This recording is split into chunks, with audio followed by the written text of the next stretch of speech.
Welcome to How I Built My Small Business. I'm Ann McGinty, your host, and today we have Jack Wonderly in the studio chatting with us about his journey to becoming a National Geographic photographer. Jack is an award-winning commercial and editorial photographer based in Northern California. His remarkable work has been featured in esteemed publications such as Smithsonian Life and the New York Times.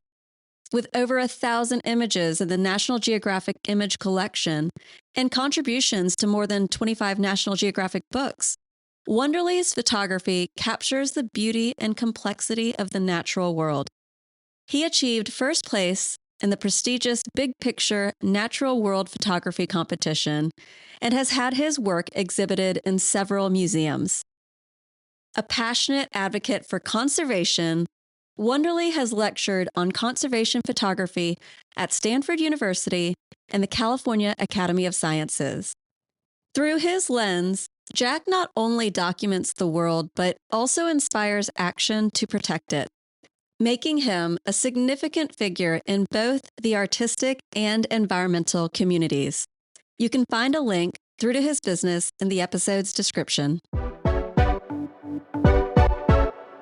Before we jump into the interview, please hit the follow button on your favorite streaming platform to help me reach more listeners' ears.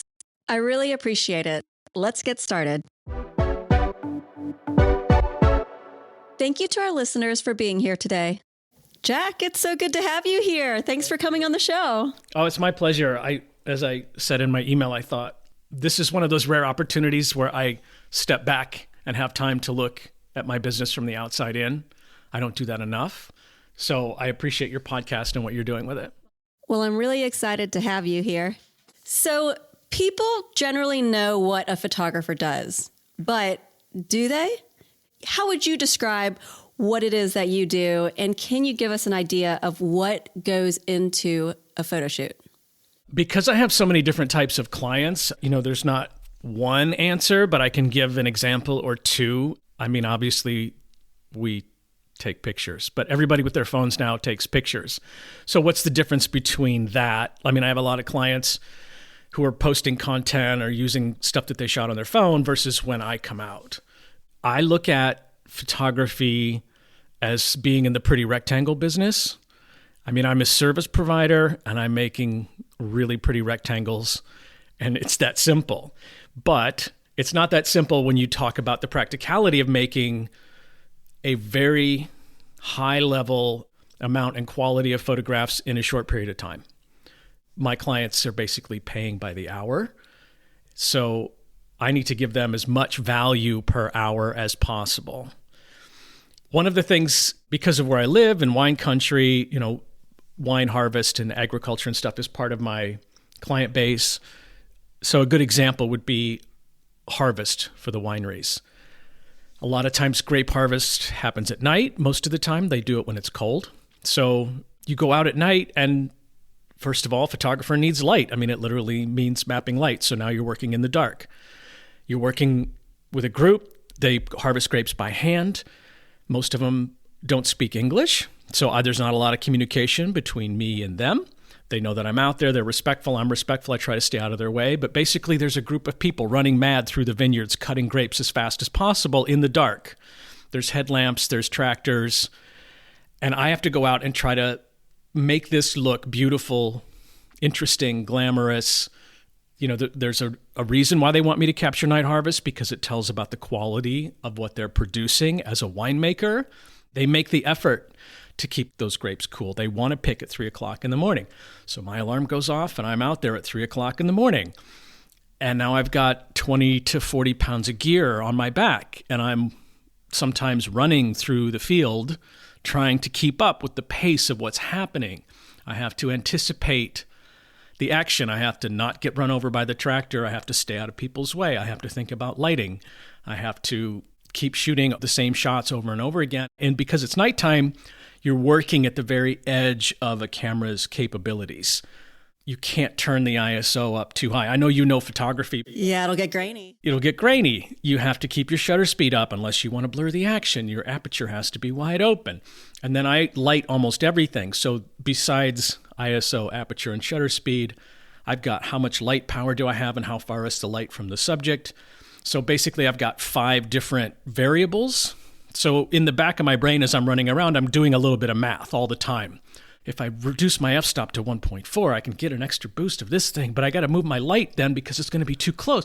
So there's just a lot of juggling, but I'm so happy. To me, it's like game day. You know, it's game on. If I come home and I'm sweaty and dirty and everything, like, that was awesome. There's a little bit of adrenaline in it for me. I wouldn't say I'm like an adrenaline junkie, but just those challenges of like, it's happening now. I have to get this right now. And with digital photography, are you looking at what you're shooting in real time, or are you just shooting? I try not to. I mean, I definitely check it because now we have mirrorless cameras where you can see in the viewfinder the exposure that you're going to get, not just the scene, but it actually shows you the exposure. So you know that you're not underexposed or overexposed as you shoot. We call it chimping. Like you look at the back of the camera, it's called chimping. I try not to do that because the minute I do that, I'm out of my flow. Yeah, you're distracted. I'm distracted. I'm like judging myself versus staying in the moment. So I do, but as little as possible. And when you think about your original decision to go into this field, what stands out to you? Like, what do you appreciate most about what you do? I think it would have been financially much easier to stay in the corporate world. I mean, if I look at the trajectory that I was on, you know, things would be more comfortable in some ways. But I just feel like in my soul, I would have slowly died. Just personally. Some people thrive in that environment, and I did not. The experiences that I've had, I make memories on an almost weekly basis in my job that was not a thing when I had a cubicle job. You know, I get paid to go whitewater rafting. I get paid to go to Yellowstone and take pictures of wildlife. I get paid to go to Singapore and take pictures of pangolin. Today, we're going to take the window off a Cessna and you're going to hang out the side of the airplane. For a client that you wouldn't think is in that vein of like, that's not an adventure client. It's a very mundane government contract. But still, those things happen. I got to feel a bear's heartbeat on a photo shoot. Like, that's just not the kind of thing that I could have gotten in most of my other opportunities. Can you tell us about that? I had a job with National Geographic to do a small assignment to cover a rescued bear's release. They had rehabbed a bear in Tahoe and they were going to release it. And so I went into the cage with the vet and the volunteer person as they darted the bear and videotaped that. And then as it goes to sleep, they bring it out and they're like, do you want to feel the bear's heartbeat? So the bear's just basically on the floor and they're just doing work on it. And I could put my hand on its chest and feel the fur and the heartbeat and everything through it. And it's those kinds of experiences that to me are more valuable than anything. I had a job for a while, for about 4 or 5 years. One of my income streams was I would go and assist or co-lead wildlife tours. It's a great way to fill in some financial need and travel at the same time versus, you know, it would cost me whatever, $10,000 to go to Africa and go on safari. Rather than cost me anything, I can make $10,000 going and teaching. And over the years, I built up a pretty good portfolio of wildlife and experiences. When I first started taking pictures as a hobby, I was really into animal photography, and I wanted to do something with the photos, anything. This was before I was a professional. And if I went to the zoo and I got pictures of a tiger or a snow leopard, I would offer those photos to the nonprofit that I thought might be able to use them. The Snow Leopard Conservancy is in my area. I mean, I literally just emailed them. I went to their office. I was just offering to help. So they knew who I was. Flash forward almost 10 years. I had ran into Rodney Jackson, who's probably the leading snow leopard expert. He was at a fundraiser and I said hello and asked him about how hard is it to get a snow leopard photo. And he said, well, it's getting easier. It's still really hard, but it's getting easier. But by that point, I had photographed all the other big cats, like leopard, jaguar, lion, cheetah, all of them, tiger. So the only one left was the snow leopard. So I kind of had it in my head. I'm like, well, I might as well finish it. And that's by far the hardest one. I mean, it's a myth. It's a ghost. Like, they just don't want to be seen. Anyway, so I ran into Rodney and we had that brief conversation. Then like a year later, I just got a text from a photographer friend of mine who said, Rodney wants you to go to the Himalayas and photograph snow leopards, and they have somebody willing to pay for it. And I was like, how does that have, like, I just couldn't believe my luck in a way. But it wasn't luck, I mean, it was networking, and I had the portfolio.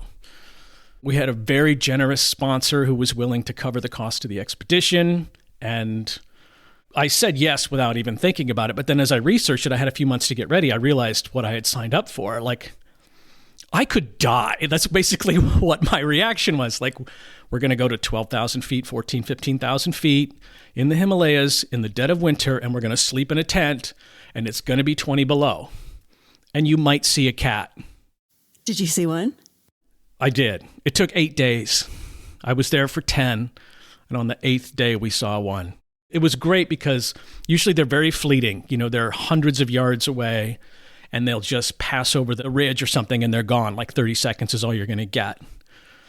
But I had one that was feeding on a yak that it had killed, and I had 13 hours staring at it through a lens, and it's staring back at me.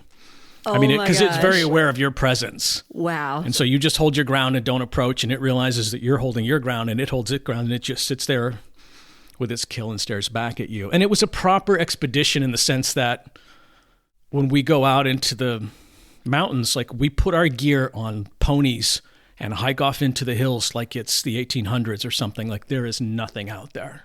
That sounds amazing. It was probably the trip of a lifetime.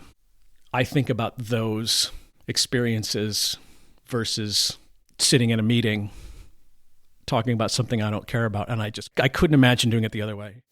So rewinding a bit, because it must have been quite a few steps before you got to this point. What originally led you to jump into photography in the first place? I kind of fell in love with art at the very end of high school. I decided I wanted to be a designer, like an industrial designer, somebody who does product design.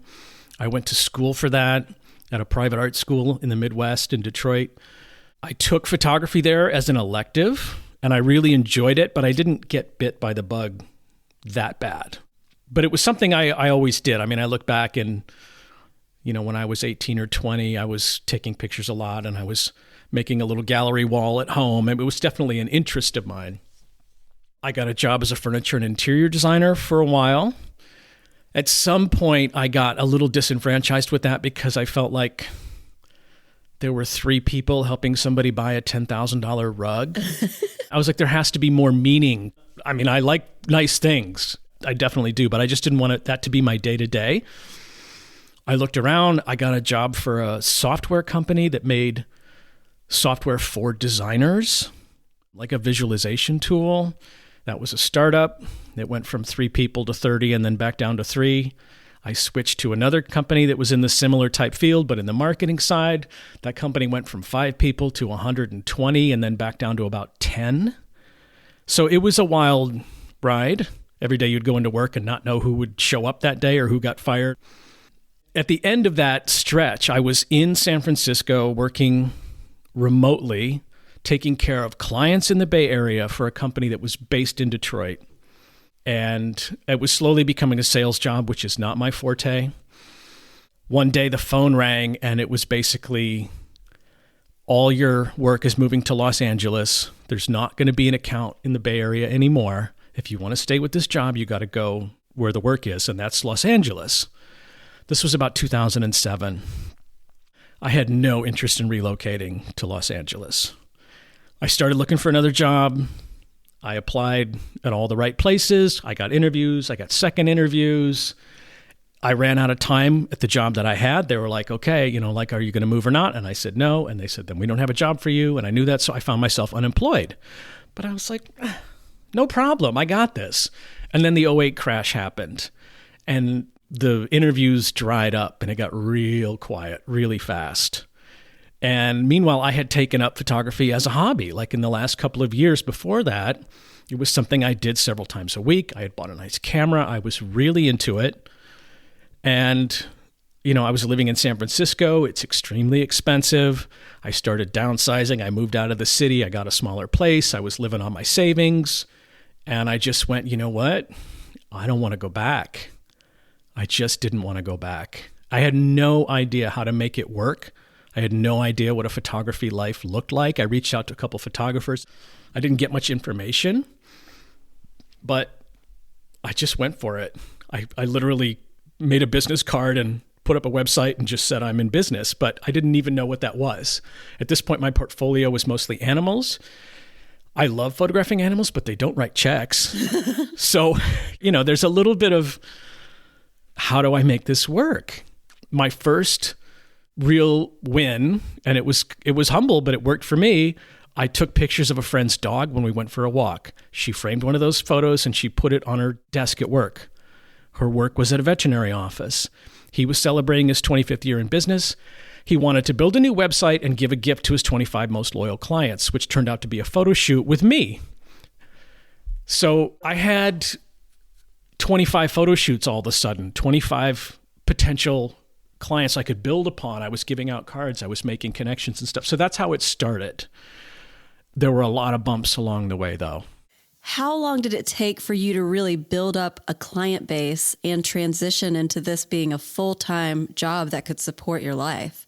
Long after I had built up that client base, I read somewhere that it takes 5 years to go full-time and 10 years to make a name for yourself. And in retrospect, I think that's true. I'm sure there are people who've done it faster, but for me, that was about the case. The first few years, I would fill in with jobs that paid $20 an hour or whatever it was, and I tried to keep it relevant. So I worked as a photo editor, part-time, freelance at a publishing company. I worked as a videographer part-time, things like that were relevant but steady. I mean, I had a kid at that point, so I had to make some money. And in hindsight, all of those jobs were helpful. At the time, it felt like a grind, but it was worth it. And then not only did you make it, but you then made it quite big, a big name for yourself. How did you build your relationship with National Geographic? And how did you get into their agency, the Nat Geo Image Collection? In 08, 09, like the first couple of years, and I was not sure how to make this work. I just knew that National Geographic was the gold standard of photography. So I wanted to send them work somehow, get recognized somehow, even just not get hired, but just get some acknowledgement that I was good. And I put a reminder on my calendar every 30 days, I was going to send them something. However I could. I didn't have any contacts there. So usually that meant entering it into a contest. They always had like a travel photography contest, a wildlife photography contest. They had a Your Shot thing where people would send in their amateur photos and their editors would pick their favorites. And over the course of about a year and a half, I went from sending the photos in and nothing would happen to more often than not, they would put my photo on the website like 6 out of 10 times, 7 out of 10 times. So I started to feel like I'm getting good at this thing. And then along the way, of course, you've signed up for all their newsletters and all this stuff's going into my old Hotmail account where all my spam comes and I don't open them. One day I'm in my Gmail account and I get an email from National Geographic saying, we've been trying to reach you. We want to publish this photo in our magazine, et cetera, et cetera. And I was shocked. I was absolutely shocked. And it turns out they had emailed me in my Hotmail account like 3 weeks ago. And I missed it. Oh my gosh. Like National Geographic calls and you don't pick up the phone is basically what happened. But fortunately, they persisted. And it was a photo that I had taken of an alligator, and it was just a really interesting composition. It was that simple. And they published it as a 2-page spread in their magazine. Like you open the October issue, or I think it was September, October, and like the first big photo in there was my photo. and it paid well. And I was like, oh my gosh. And then immediately everybody goes, he's a National Geographic photographer. And people don't have a lot of context about what that means, but it definitely looks good on the resume that you've been in their magazine. So they had a stock agency that represented a lot of the best photographers in the world. And if you could get in there, it was like you were in the club, the elite club. And the rule was they don't just take random submissions. You have to be somebody who contributes to their publications. Like they only represent their own photographers. National Geographic doesn't have staff photographers anymore. So when people say they're a Nat Geo photographer, you have to take that with a grain of salt because they're a freelancer. And there are definitely some people who I think have earned that title. Like they have shot a lot of assignments for Nat Geo. They're regular contributors, the top of the top. And I don't feel like I'm in that elite level, but I have regularly contributed to their publications. Anyway, having one photo in technically qualified me. And the guy who ran the agency said, well, your work's great, but like one photo wasn't quite enough to kind of make him go, you're in. Flash forward, it was 6 months or a year. A friend of mine that I used to work with sent me a link to a job listing for Nat Geo. It was a freelance job to photograph stuff for their books. The editors were in the kids department, and it was a lot about animals. He's like, you should apply. And I was like, yeah, what are the odds? But I did. I sent in my stuff, and they interviewed me, and they hired me. And it was almost a full-time gig. Like it was a freelance job, but it was enough to pay my bills every month just doing that one thing. And it was a dream gig for me because they basically just said, here's all the books we're working on in the next 2 years. What do you want to shoot? It was almost all animals, but it was like turtles, snakes, horses. And it was up to me to figure out how I was going to get that done. And I had to submit so many photos a month. They were just basically building up their own library to make these books work. And they also gave me little assignments. You know, we want you to go photograph the ecosystem of Mono Lake. We want you to go photograph this bear rescue. And it was a fantastic experience. And once I had that, then the agency let me in. And then they would invite you to Washington, D.C. when they have their photographers conference. And all of a sudden you're sitting in this room and you look around and like, these are the best photographers in the world. Not all of them, but a lot of them are in this little room. And I'm like, what am I doing here? Oh, come on. But your photos are amazing. Thank you. I mean, I work really hard at it, but I'm still looking at those people with like they're rock stars. You can definitely classify yourself as a Nat Geo photographer at this point. The fun thing for me is to walk into the bookstore and like go to the section where they have their books and I can just open one and a lot of times find my work. And I may not even know that it was in there. Like I didn't realize that they just published this book and there's one of my photos. It's not a relationship I've tried to build that much because I don't really feel like I'm an editorial photographer by nature. You know, I don't really read magazines and work on stories. I have, but it doesn't feel like it's my genre. So talking about that a little bit, like what is the difference between commercial and editorial photography? And it sounds like you lean more towards commercial. I lean more towards commercial in terms of how many clients I have and the balance of my income. I really like doing editorial. To give you an example, so a couple of years ago, I shot a story for Smithsonian. It was a feature story. It was on condors. They were hurt by a wildfire in California and they were bouncing back. And the organization was bouncing back from losing their research facility and stuff in Big Sur. And it was a 2-page spread and then a bunch of individual photos. Like it was a proper feature story in Smithsonian. And I shot that and I loved it. It was great. It pulled in all my different skills. Like I could do portraits, I can do landscapes, I can fly a drone, I can do wildlife. So in some ways, it was like a perfect assignment for me. But I think people have this conception that if you do a magazine story, it's like, oh, 2 weeks in the field for, no, I shot that in 5 hours. Like it's not a big production. And I'd have to do 2 of those a week to make a like it's just not a full-time gig. There are very few magazines that have staff photographers. Like I mentioned, Nat Geo does not have staff photographers. People don't do that anymore. Smithsonian's great. They paid me well. They really care about their photographers that they hire, but it's not a job in and of itself. I had another client on the commercial side, Cavalia, which is, if you're not familiar, I think they're based in Vegas now, but they used to be a touring stage production. It's like Cirque du Soleil with horses. And it's the largest touring stage production in the world. Like when they set up to do a show, it's like the Rolling Stones or something. It's a massive stage. They build everything. They've got 75 horses and a bunch of talent. And it's quite a show. And when they were in the Bay Area, they were my client. And they would have me out to photograph the show. They'd have me out to photograph behind the scenes. They would do a press release trying to get momentum going to sell tickets. And they would have a press day, and they'd have me go down and photograph something, and they'd invite the local press, and 4 photographers would show up. And I'm there, and I'd photograph their exact same thing. But Cavalia's probably paying me 5 times what the press photographers are making. And when the press release goes out, Cavalia's sending out my photos with it. So all those publications that don't have staff photographers anymore use mine. It's just a shift where a lot of the publications do not have the budget for their own photography.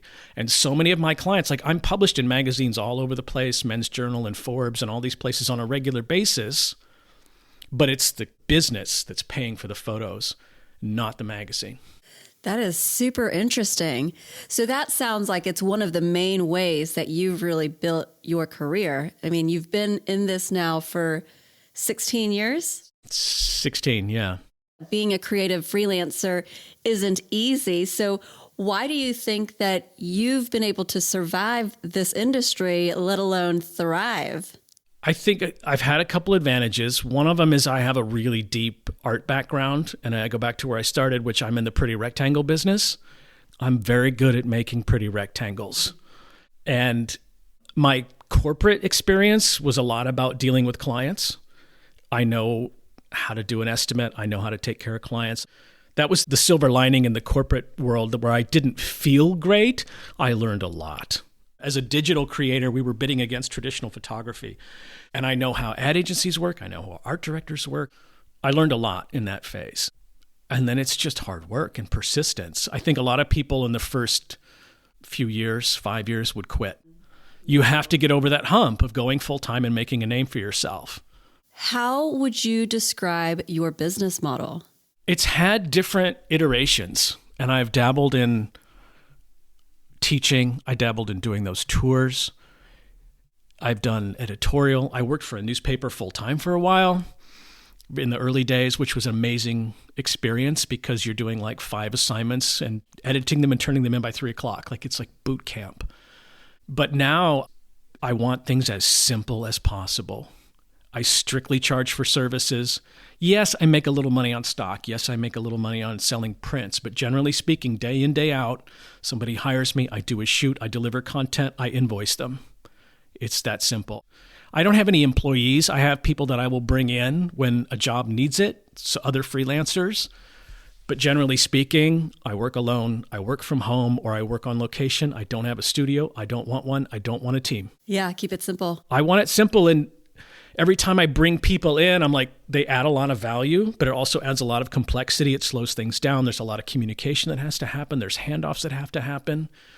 And I feel like I've focused on optimizing my business for just me doing creative output as much as possible. Well, it sounds like the perfect fit for you. For my personality, it is. Some people love managing. Some people love hiring people. They love having a team. And I've had gigs where I'm surrounded by a team. They're not my employees, but on some of the larger commercial jobs, we're shooting an ad campaign. You've got a producer, you've got an art director, you've got several people from the client. I have an assistant, there's other people, there's talent and makeup and everything. And I'm standing on top of a ladder and kind of barking orders, trying to make all the pieces fit. And I look around and there's 12 people involved in this shoot. And there's something really cool about that.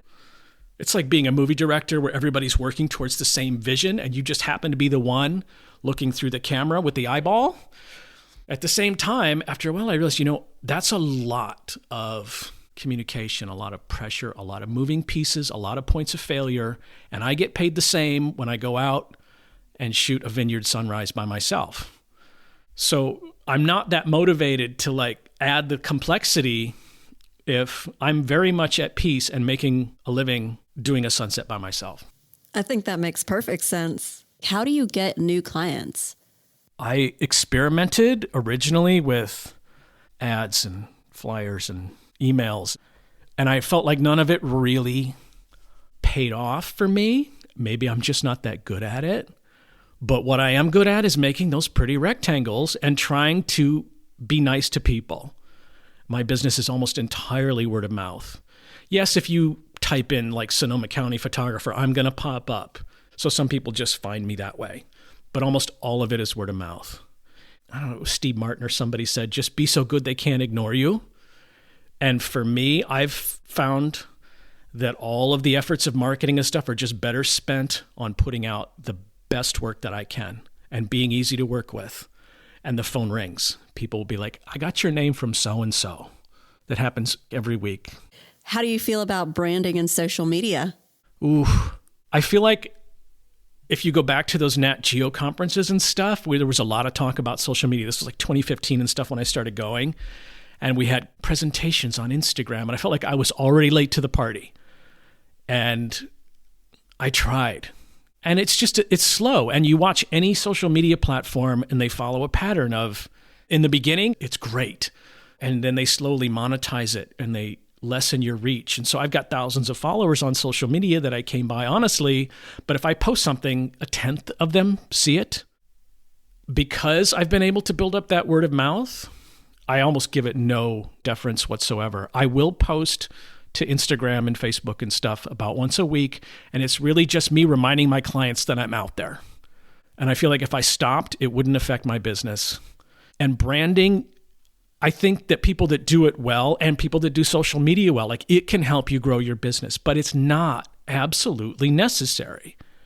There's word of mouth, there's reviews online, there are other ways for people to find good clients, good photographers, whatever your creative thing is. I don't need to be branded.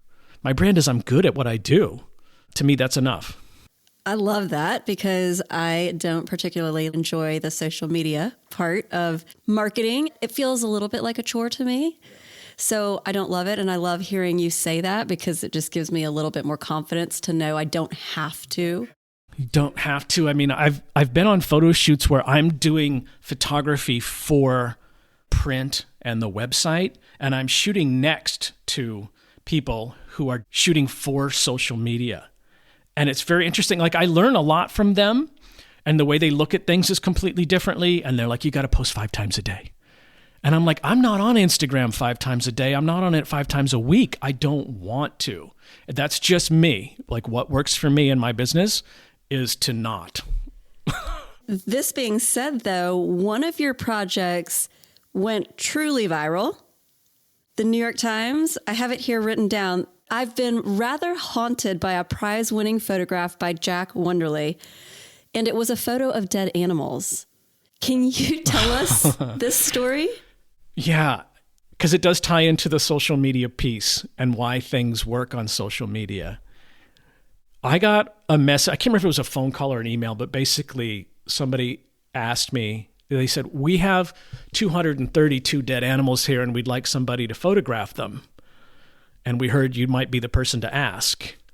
And I was so intrigued. I was like, this is just too good of a challenge to pass. Like, I didn't even need to know more. When I teach people, I have given the assignment of like, go to the Walmart parking lot and make art. You know, if you can make art out of something that's not beautiful, that's a skill that will keep you alive as a photographer, because a lot of what I photograph is not that pretty. It's my job to make it pretty. And 232 dead animals on the surface is not a good idea. So this was a nonprofit. It's a wildlife rescue organization in Marin, Wild Care, and they're fantastic. I don't know exactly their numbers, but I volunteered at another wildlife rescue, and they take in like 1,000 to 2,000 animals a year. And Wild Care noticed that people were bringing them in because their cat had attacked them, but the animal had survived but was injured, right? House cats attack a lot of animals. They eat birds and lizards and all, but they'll hunt almost anything. And they just wanted to point out that like your choices with your house cat have a direct impact on the wildlife in your community. And this is a topic that had been covered in multiple media outlets, but there'd never been a good photo to go with it. So like the New York Times or National Geographic would do a story on it, but it'd be like an illustration of a mean-looking cat. There was never a photo. And they diligently collected 232 carcasses over the course of one calendar year and said, these are the animals that came in. So I had to brainstorm, like, how am I going to do this? How am I going to make a photograph that's not disgusting? It's going to be interesting. I stayed up at night thinking about it. I would do little sketches. Like, this was just a perfect creative challenge. And in the end, I just decided to do essentially a mandala. I set up a studio in their place. They had the animals frozen. They thawed them out. They meticulously thawed them out just enough to groom them and make them look beautiful again. But they couldn't be too thawed or they would start to leak bodily fluids on my white background.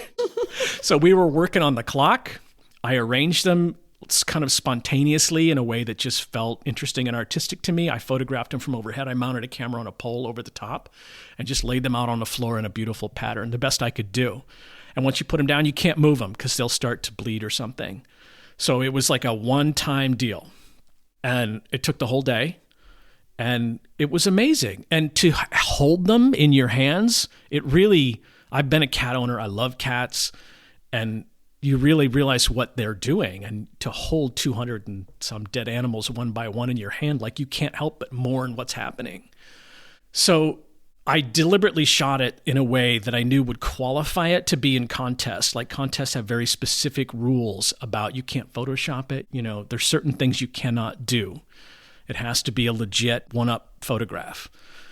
So I entered it in the Big Picture Natural World Photo Contest sponsored by the California Academy of Sciences. It's one of the largest nature photography contests. They have about 7,000 entries a year, and they pick different winners and an overall winner and then category winners. And I won the human-nature interaction category.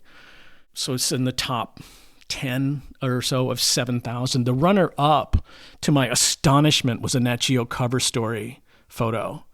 So I just felt like I had touched on something that was important. And when I posted it and the background about it, it was kind of like, hey, cat owners, you're doing it wrong. And I didn't mean it in any judgmental way. It's just an education piece. But oh my God, the comments. Were they good or bad? Both. People are like, this is so true. And people's like, what? That's just their nature. That's what they do. How can you? I'm not doing it wrong. But it's not natural because we're feeding them cat food and then setting them out to prey. They fall outside of this normal balance that nature finds between prey and predator. So you just have to, accept that that's the case. And there's little things you can do to offset their impact. And that's all we were asking people to do, was to consider it. But that photo was in Smithsonian, the New York Times. It was in Nat Geo. Nat Geo did a whole story about the photo itself, like the photo shoot. And, I don't really work on Facebook. I'll just post something. I don't know, 2,000 followers, but I had millions on that one. Just millions of likes and dislikes and tens of thousands of comments. And it was shared over and over and over again. And I feel like it really tells the power of photography, because that one photo, 10, 20 million people have probably seen that photo. If just a handful made any little tweak to how they manage their cat, we've saved tens of thousands of birds. It sounds like a true work of art. I've had a few people who wanted to frame it and hang it on their wall. And I was like, really? It's dead animals. But it invokes emotion. And that's art, right? It was such a great challenge. And I went headlong into it. And I didn't charge them for the shoot. I did make an equivalent amount of money back selling the photo, licensing it out and stuff. But it was a success in terms of telling a conservation story. And that meant a lot to me. It's incredible. So I know you must have so many memories that you've made over the last 16 years. What is a good client to you? Somebody who's nice to work with. I mean, at the end of the day, I don't want to work with assholes. I know that sounds obvious, right? And I've only run into a couple, and I don't think they're even deliberately difficult. They're just not organized, or they're pulled in too many directions and they become difficult to work with. And a couple of times I've been like, you know what, I'm okay to let that one go. But generally speaking, my clients are amazing. I like working with people who are at the top of their game, whatever that game is, people who are growing their business.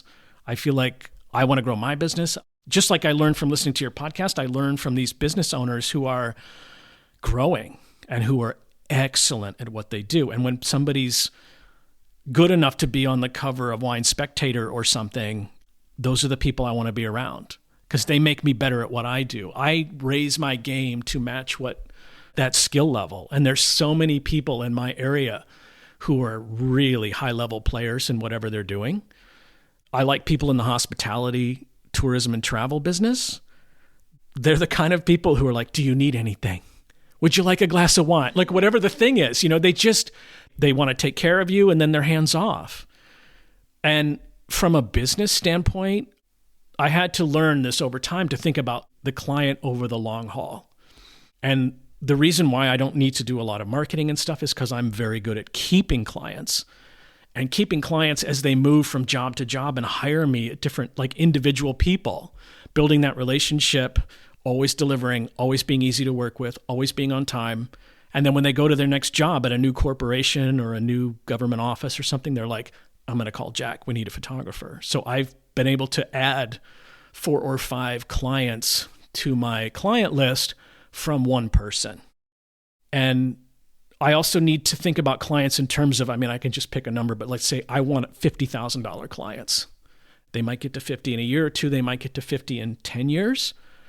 But if I have enough people that value photography enough and have that budget, then my business works.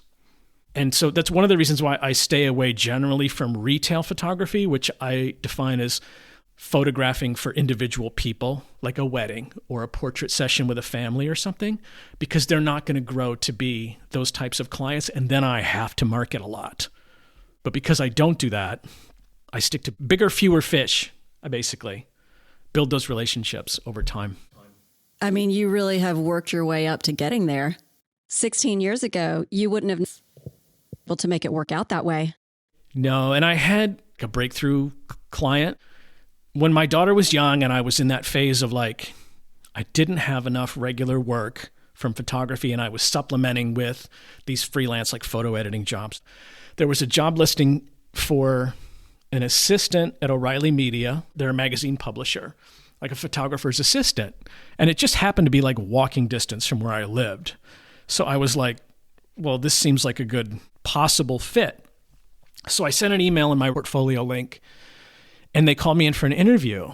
And the woman sat me down and the first thing she says, what are you doing here? And I said, I just want to learn. I want to contribute and I want to learn. And this is a good potential. She's like, no, this is not a good fit, but I wanted to talk to you. And I'm like, what? She's like, I'm going to send your name to a friend of mine who's looking for a photographer. Okay. So a couple weeks later, I have coffee with this woman and she's the marketing director for a big bank. The bank loans money to farmers, basically, and it's one of the largest in the country. And they're doing ad campaign, big shoots, 3 days in Kansas with a big team kind of shoots. And she was just looking for somebody new.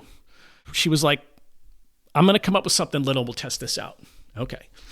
So a month later, she's asked me to photograph cows.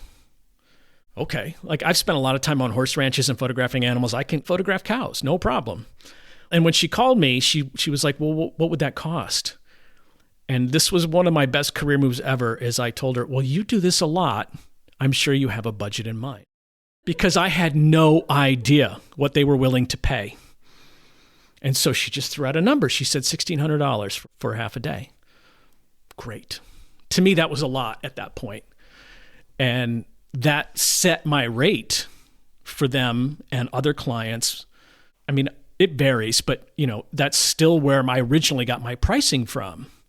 And then I went out and photographed the cows and she just watched me work. Literally, we were driving around on an ATV and then I'd get out and photograph the cows and she said, yeah, this is the guy. And then we did all these national level ad campaign shoots. And that just moved me up a whole level in terms of the kind of clients I could take care of. And what have you done about lulls in your work schedule? What did you do about COVID? How have you diversified your services or specialized in order to make it through? Okay, there's a few questions in there I'm going to unpack. Do I diversify or specialize? A lot of people say you have to specialize. To use a simpler example, like I'm a wedding photographer, it would be somebody's business model, and that's what they do. But weddings are seasonal.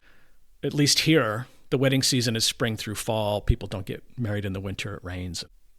And a friend of mine who had a different business but was self-employed was like, diversification reduces your chances of extinction. Thanks, Jim. And he told me that a number of times. And I like variety. If I had the same thing I'd have been bored 5 years ago. So I have not tried to only take certain types of jobs or clients in a certain genre.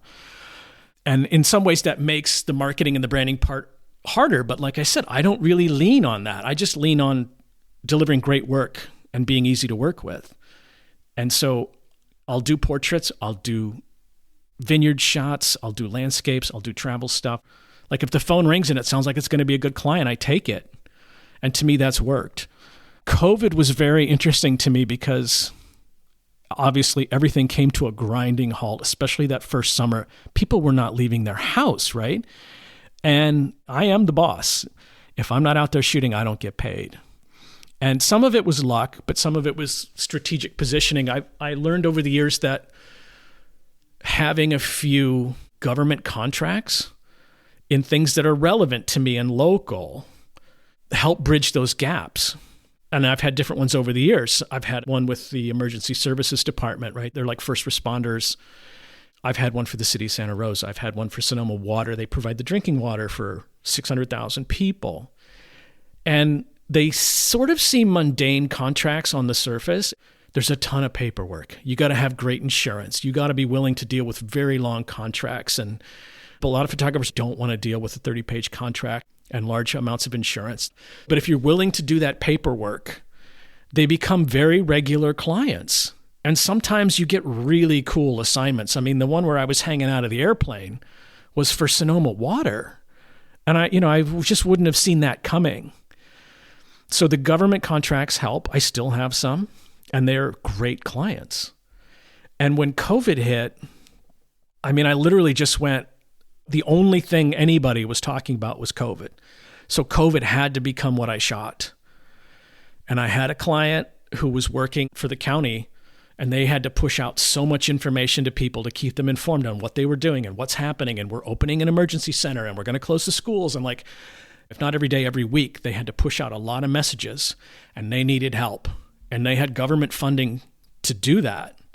And so when everyone else that was a photographer was sitting and just waiting for things to open back up again, I think in those first 2 or 3 months, I made like $30,000 just dealing with that one subject.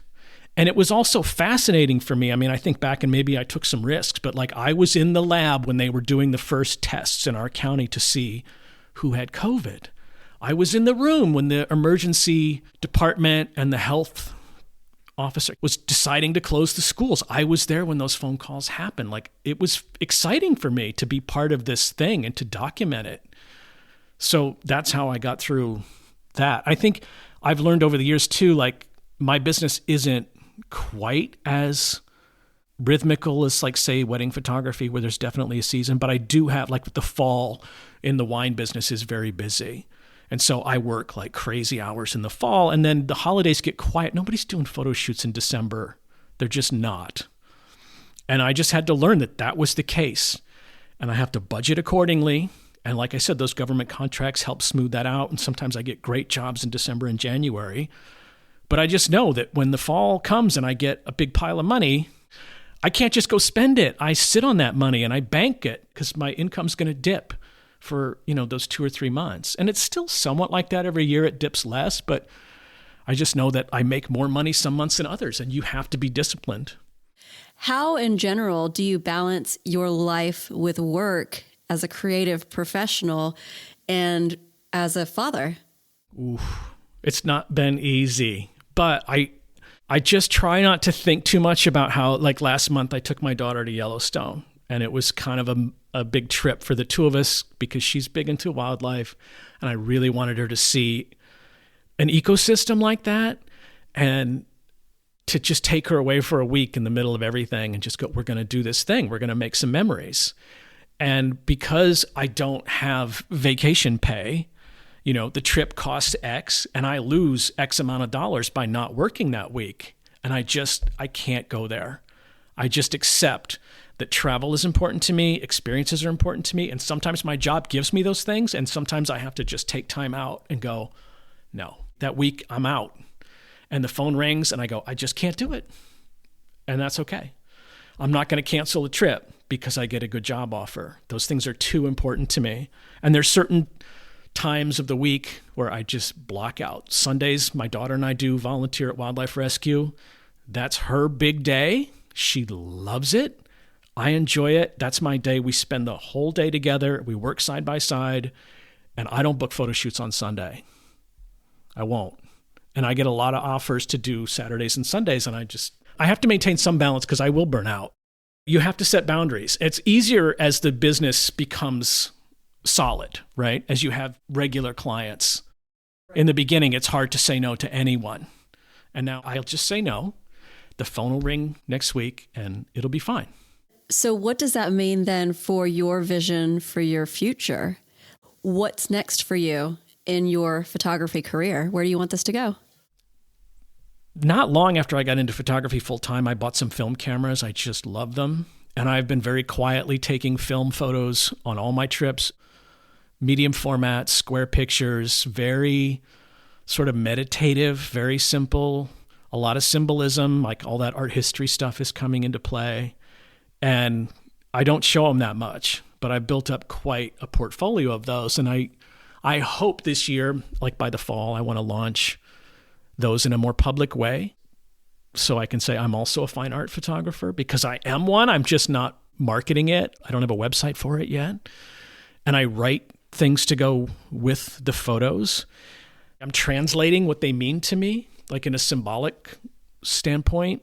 An example was I was in Botswana, and there was this really cool experience where we got to sleep out in it's a salt flat basically, but we call it a desert in the Kalahari. And they put a twin bed out in the middle of nowhere and you can just sleep out there. And there's just something about that bed sitting out in the middle of nowhere. Sun comes over the horizon, the light hits the bed. It just screams morning. And at the same time, there was like a copper pitcher full of water. And it's just like this pitcher of water in the desert. It's the photo of thirst. And so I'm taking these photos and I'm writing what they mean to me, and I want to launch those. And then, I still toy around with like the next evolution of what the commercial side of the business looks like. But for now, the focus is the fine art part, and to just see where that goes. And I also have a lot of things I've taught. I have a lot to say about photography from a philosophical standpoint, and I want to share that more. So I think that'll be another piece. But I've just been so focused on the joy of taking pictures. All of those sound like incredible next steps, just truly creative. I think also as a creative person, I want to think about how do I add value to more people. There is a limit to what I can do with the types of clients that I have. I want to break into a larger audience with things. I can't wait to follow along and kind of see where you take this. Thank you. So I have a couple questions for you remaining. First one is just what advice do you have for anyone who is aspiring to be a professional photographer? So I get this question from people on a fairly regular basis. So I got an email on one of the social platforms. My son's really into photography and he wants to be an underwater photographer. And what would you tell them? And it's hard because I want to tell them the truth that it's freaking hard. And the odds that you're going to make a living at that are slim. I mean, it's like saying I want to be a rock star or I want to be an actor. I do feel like it's in that vein. I mean, there was a study done about careers, and like photographers' job prospects are right up there with dishwasher, like literally next to dishwasher on the list. So I don't want to say it can't be done because I'm doing it, but I want people to go into it with their eyes open. The best way to make $1 million in photography is to start with 2. I think I borrowed that from somewhere else, but you just need to know what you're getting into. I know some very successful photographers, obviously. I would assist with somebody who's really established. A friend of mine who took photography as their major in college went to New York. She got a job as an assistant for somebody there who had a studio who was doing a ton of regular work. And now she's come back to Detroit. Hi, Jenny. And she's doing really great. I mean, she's shooting for magazines, for big corporations, because she learned how to manage a business and be a good photographer. She already was a good photographer, but she needed how to do both. So I would say try to find somebody who's doing what you want to do and just carry their bags, do whatever you have to do. And then you're going to have to be disciplined, especially in the beginning. And like, you're going to have to watch your finances. You're going to have to accept that this is not going to be a high-paying job for a while. And there is limitless competition. There's no cost of entry anymore. Anybody with $1,000 camera or a good phone can beat your competition. So you're not a lawyer who passed the bar. You're just another person with a photographer, so you better be good. You have to set yourself apart. So for a final question, if you could go back and talk with yourself when you were in your early 20s, what would you say? That's a great question. Trust the process. Be patient. I feel like those jobs that I had that I didn't like at the time, the 2 corporate jobs, the freelance gigs in the early days of photography, they felt like they were a little painful.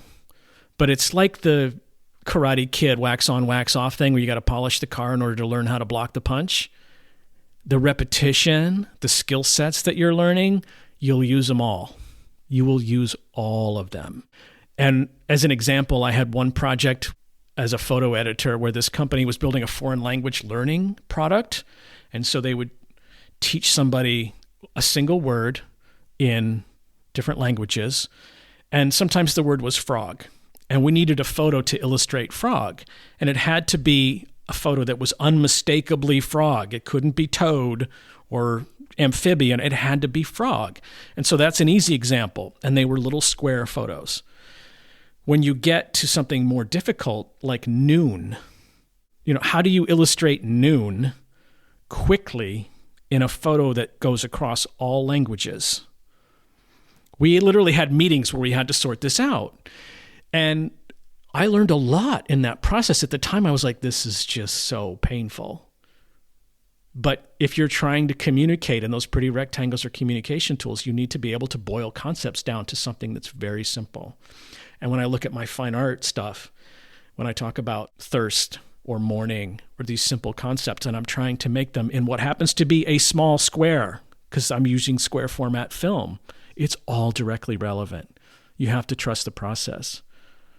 I went through eye surgery 3 times when I was young, and I was squinting and my eye was bloodshot and I had a patch over my eye for a while, and now I squint for a living. I don't need that eye to do my job. It's a bad eye. Anyway, I just feel like it's all meant to be. Like, you will find your way.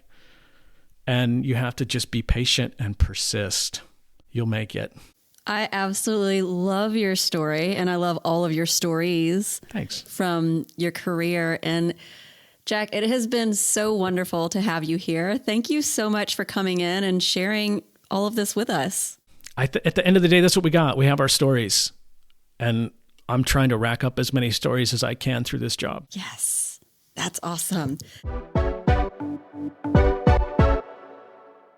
Today's key takeaways. If you dream of being a professional photographer, offer relevant images to local nonprofits or organizations.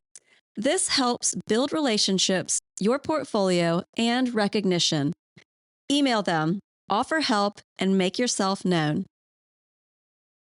Networking is crucial. Building a network is essential in the photography industry. It can take 5 years to go full-time and 10 years to make a name for yourself. In the beginning, supplement your earnings with other relevant jobs while expanding your network and portfolio.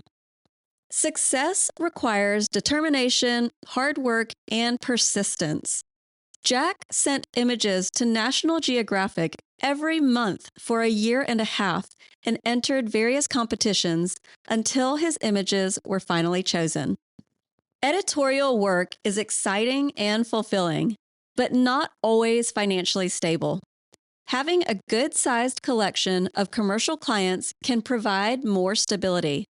Focus on producing the best work and being easy to work with. Maintain your client relationships. Once you have a client, do everything you can to retain them by delivering high-quality work, and always being on time. Customer retention reduces marketing costs and generates regular revenue.